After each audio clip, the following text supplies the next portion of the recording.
नमस्कार साथियों। आरटी भौतिक सत्यापन कैसे करें, सत्यापन फॉर्मेट कैसे भरें, जानिए आरटी बच्चों के अपात्रता के क्या कारण हैं। 10 महत्वपूर्ण बिंदु जो आपको जानना जरूरी है। सत्यापन का प्रपत्र भी हम देखेंगे। सबसे पहले इस प्रपत्र में जो भी विद्यालय का नाम है, विद्यालय का जो भी एड्रेस है वो दिए जाएंगे।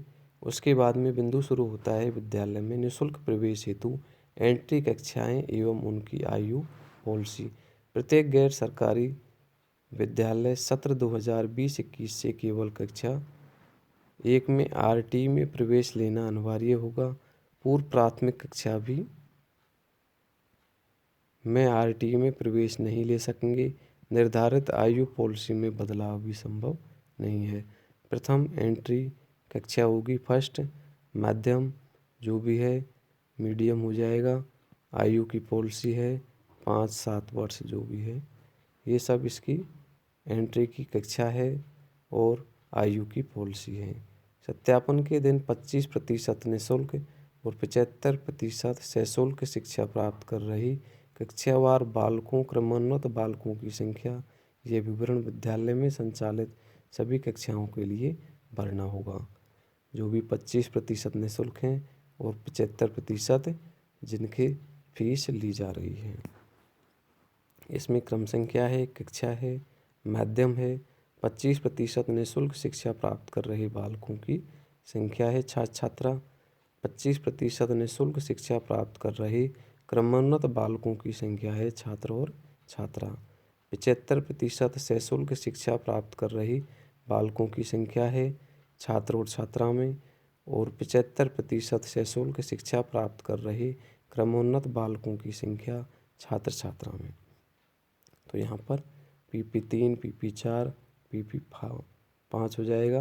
अर्थात ये जो बच्चों की संख्या है 3, 4, 5 की जो एज ग्रुप है, उसके बाद में फर्स्ट कक्षा होगी, सेकंड, थर्ड, फोर्थ, तो ये मीडियम हो जाएगा इनका।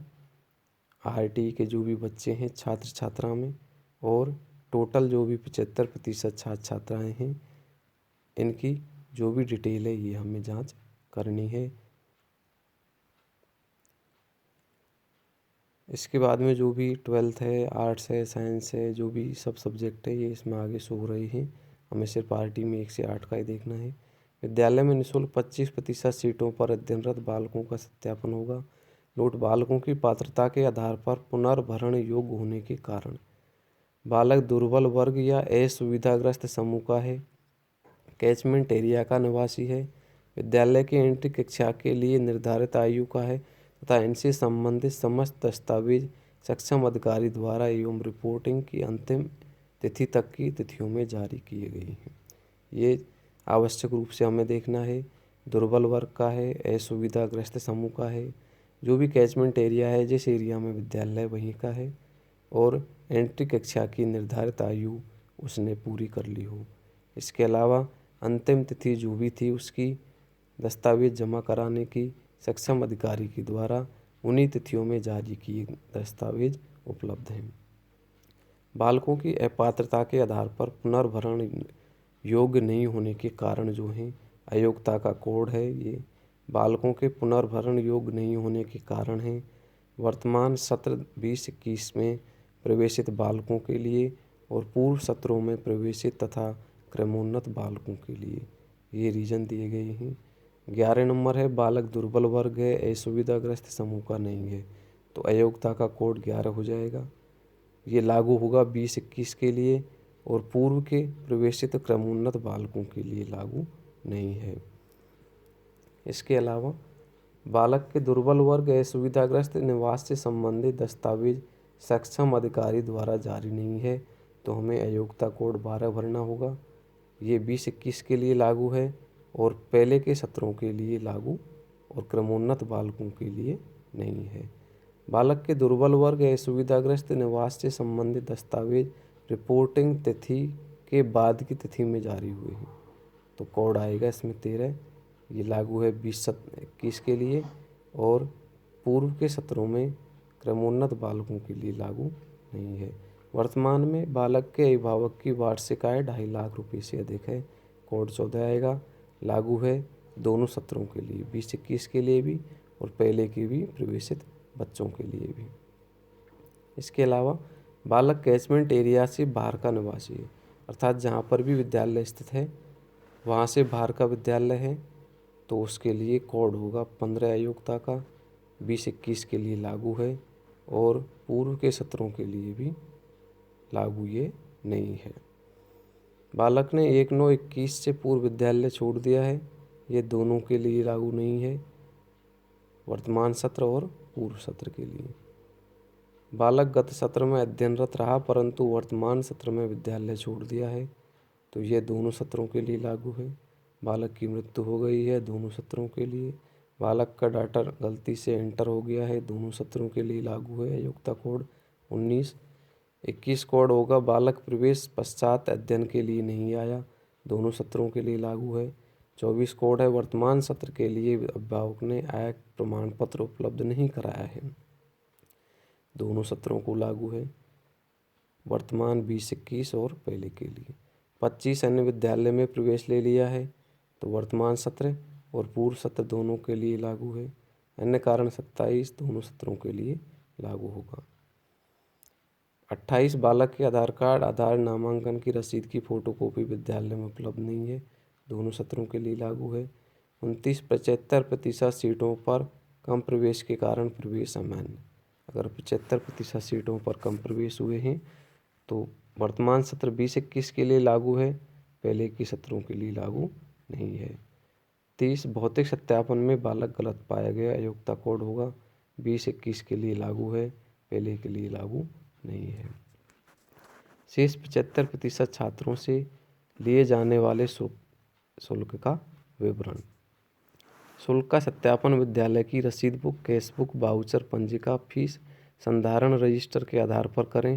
विद्यालय द्वारा सत्यापन के समय रसीद बुक, कैश बुक, वाउचर, पंजिका, फीस संधारण रजिस्टर का अवलोकन नहीं करवाया जाता है तो सत्र 20-21 की वार्षिक फीस की कॉलम में राशि अंकित नहीं की जाएगी परंतु कॉलम में उक्त तथ्य का अंकन किया जाएगा।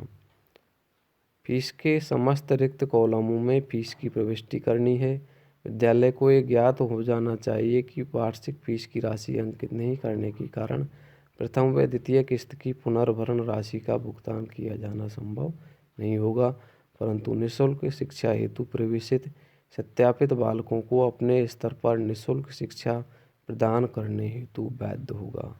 अगर उपलब्ध नहीं करवाते हैं तो उन्हें प्रथम और द्वितीय किस्त तो नहीं मिलेगी लेकिन वो बच्चों को पढ़ाने के लिए बाध्य होगा। संचालित कक्षाएं हैं, विद्यालय द्वारा ली जाने वाली कक्षावार एवं सत्रवार वार्षिक फीस कितनी है तो यहाँ क्लास का नेम आ जाएगा, सत्र आ जाएगा, 17-18, 18-19, 19-20 और 20-21। हिंदी अंग्रेजी जो भी मीडियम है, हिंदी अंग्रेजी, हिंदी अंग्रेजी, हिंदी अंग्रेजी। इसके अलावा जो भी क्लास में फर्स्ट सेकंड थर्ड इनके बारे में यहाँ पर राशि शो हो जाएगी। विद्यालय में निःशुल्क शिक्षा हेतु प्रवेशित बालकों से विद्यालय में किसी तरह का भेदभाव नहीं किया जा रहा है।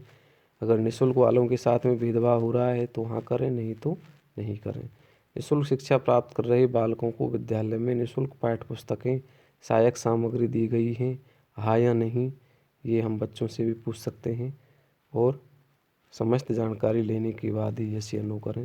विद्यालय को गत वर्षों में प्राप्त पुनर्भरण की राशि का इंद्राज कैश बुक में किया जाता है, हाँ या नहीं में देख के करें।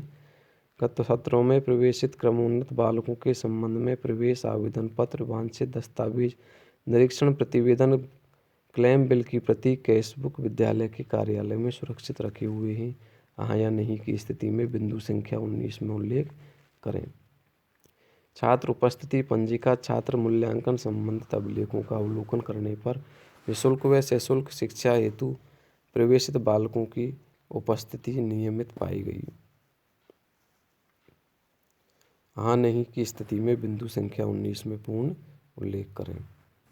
क्या विद्यालय को सरकार से रियायती दर पर भूमि का आवंटन हुआ है, यस या नो इसमें करना है। यदि हाँ तो आवंटन की शर्तों में कमजोर वर्ग के कितने प्रतिशत बालक बालिकाओं की निःशुल्क शिक्षा का प्रावधान है, यहाँ पर प्रतिशत लिखेंगे।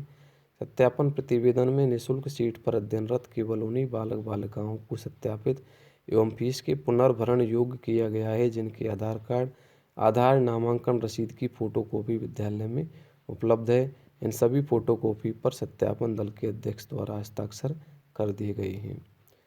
विद्यालय में निःशुल्क एवं सशुल्क सीट पर नामांकित बालक बालिकाओं का मिलान कक्षा उपस्थिति रजिस्टर से भी कर लिया गया है। ये भी हमें सुनिश्चित कर लेना है रजिस्टर से भी। अन्य विवरण जो निरीक्षण दल उल्लेखित करना समुचित समझे, जो भी अन्य कोई भी टिप्पणी हो वो यहाँ पर की जा सकती है। इसके बाद में कुछ बिंदु हैं जिन पर हमें ध्यान देना है। इन बिंदुओं के आधार पर हम अच्छी प्रकार से डिसाइड कर लें कि ये बातें सही हैं या नहीं। सत्र 20-21 और 21-22 दोनों का आय प्रमाण पत्र अलग अलग सत्र के टाइम फ्रेम के अनुसार हमें देखना है कि अलग अलग डेट और टाइम सत्र के हिसाब से ये प्रमाण पत्र बने हुए हैं। 25 और 75 दोनों की संख्या का भौतिक सत्यापन करना जरूरी है। हमें दोनों देखनी है कि ये दोनों का प्रतिशत सही है या नहीं है। सत्यापन में 75% बच्चों के भी फीस रिकॉर्ड, कैशबुक आदि को हमें देखना है। सत्यापन दल 10% अभिभावकों से फ़ोन पर बातें करें और फीस आदि की जानकारी भी प्राप्त करें कि क्या ये सभी कार्य सही हो रहे हैं। गत सत्र की उपस्थिति रजिस्टर को हमें नहीं देखना है क्योंकि गत सत्र में ज़्यादातर कोरोना की वजह से ऑनलाइन कक्षाएँ ही चली थी, तो इस वजह से ये कार्य हम नहीं करें। ST व SC के लिए आय प्रमाण पत्र की आवश्यकता नहीं है, इसलिए इनके आय प्रमाण पत्र हमें नहीं देखने हैं। कैचमेंट एरिया के लिए गांव में स्थित स्कूल के लिए उस गांव के सभी वार्ड और शहर में स्थित स्कूल के लिए उस शहर के सभी वार्ड, ये कैचमेंट एरिया में आएंगे। इसके अलावा उस गांव से अगर बाहर विद्यालय है तो वो कैचमेंट एरिया में नहीं आएगा। ये देख लें हम, जिस गांव का या जिस एरिया का कैचमेंट एरिया उस विद्यालय का है वहीं पर वो स्थित हो, वहीं पर चला रखा हो। स्कूल के कैचमेंट एरिया के लिए स्कूल के मान्यता प्रमाण पत्र में लिखा एड्रेस ही हमें मान्य करना है। इसके अलावा अन्य एड्रेस को हमें नहीं देखना है। आधार नंबर प्रत्येक बच्चे के लिए ज़रूरी है, नहीं हो तो 2-3 दिन में बनवा कर ही प्रपत्र ऑनलाइन करें। सबके लिए आधार नंबर ज़रूरी है, तभी जाके हमें प्रपत्र ऑनलाइन करना है। 2-2 प्रति दोनों सत्रों की भरें। एक प्रति स्कूल को देकर प्राप्ति लें और दूसरी प्रति को DO ऑफिस भेजें। प्रपत्र को ऑनलाइन स्कूल द्वारा ही करवाना है। तो 2 प्रपत्रों में हमें भरना है, 2-2 प्रति में ही ये प्रपत्र, और एक प्रति को स्कूल को देकर प्राप्ति ले लेनी हमें, दूसरी को DO ऑफिस भेज देना है। दोनों सत्रों का हम कर रहे हैं, दोनों सत्रों के लिए 2-2 प्रतियों में भरना है। प्रपत्र को ऑनलाइन स्कूल के द्वारा ही करवाया जाना है। साथियों, इस वीडियो को देखने के लिए धन्यवाद। वीडियो को लाइक और चैनल को सब्सक्राइब करना नहीं भूलें। धन्यवाद।